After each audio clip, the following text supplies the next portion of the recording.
Mahis TV, media dakwah dan pendidikan Ma'had Imam Asy-Syafi'i Nrekang. Ketiga, tingkatan orang yang berbuat kezaliman. Mereka adalah orang-orang yang lancang mengerjakan sebagian perkara yang diharamkan atas mereka. Jadi melakukan yang haram, berbuat dosa dan maksiat, dan melalaikan sebagian perkara yang diwajibkan mereka. Tapi mereka tetap masih ada pokok iman dalam hati mereka. Artinya masih mereka orang beriman, tidak dikafirkan.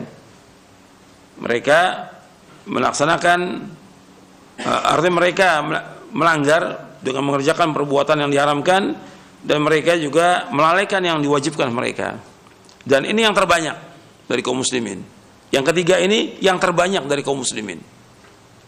Yaitu mereka adalah orang-orang yang zalim terhadap dirinya. Lalai. Apakah itu sholat, apakah itu puasa, apakah itu berbuat baik kepada orang tua, apakah zakat, atau yang lainnya, mereka lalai. Tapi yang haram mereka kerjakan. Yang haram banyak sekali yang mereka kerjakan dari yang haram itu. Ini tingkatan orang-orang yang zalim. Dan sudah kita bahas bahwa iman itu bertambah dan berkurang. Jelas orang-orang yang zalim ini, dia berbuat maksiat, dia akan terus berkurang imannya. Jadi iman, seperti di poin 5, iman dapat bertambah dengan ketaatan hingga mencapai kesempurnaan. Di poin yang kelima, dan dapat berkurang karena kemaksiatan hingga sirna dan tidak tersisa sedikit pun juga. Artinya terus dilakukan maksiat sampai dia keluar dari agama ini. Dan bisa seperti itu orang, karena kan terus berkurang. Setiap orang berbuat dosa, dia akan berbuat dosa yang lainnya, dan terus seperti itu.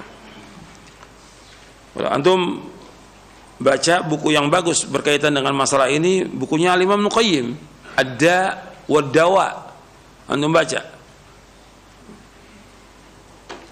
Kalau pelajar, para ustadz, baca yang bahasa Arabnya.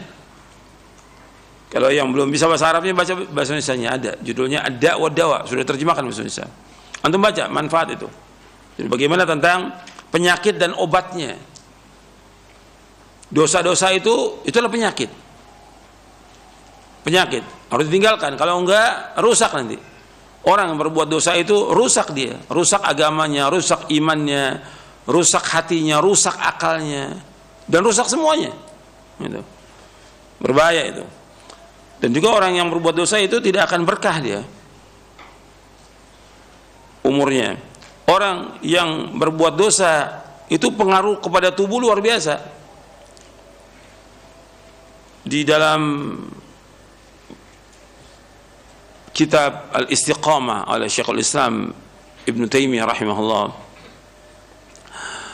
beliau membawakan tentang bagaimana dosa itu mempunyai pengaruh dalam kehidupan manusia dan juga kepada tubuhnya. Maka Allah berfirman dalam surah Ali Imran, yauma tabyaddu wujuh wa taswaddu wujuh. Yauma tabyaddu wujuh wa taswaddu wujuh.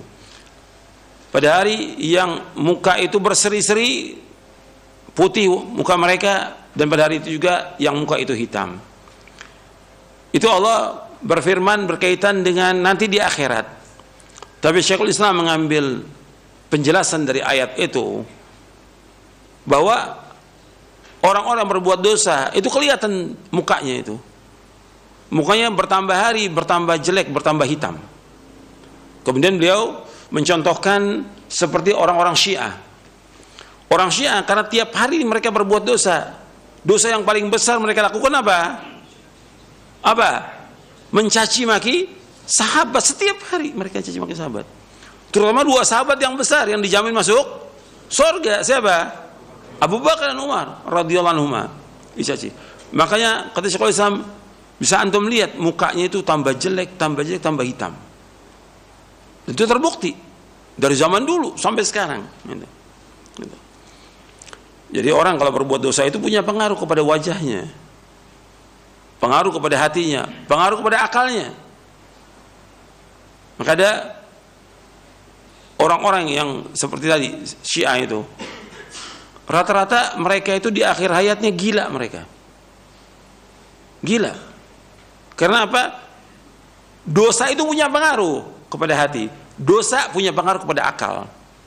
Nanti perhatikan tuh. Di akhir ayatnya gila dia. Rata-rata. Siapa aja orang berbuat dosa besar. Atau anak yang durhaka pada orang tuanya. Itu terus lama-kelamaan itu menjadi orang gila dia. Karena dosa besar yang paling besar. Durhaka pada orang tua. Orang berbuat syirik. Berbuat bid'ah dan yang lainnya. Seperti itu. Punya pengaruh kepada wajah. Itu dijelaskan oleh Syekhul Islam dalam kitabnya Al-Istiqamah. Ibnu Qayyim juga menjelaskan dalam kitabnya Ad-Da' wad Dawa.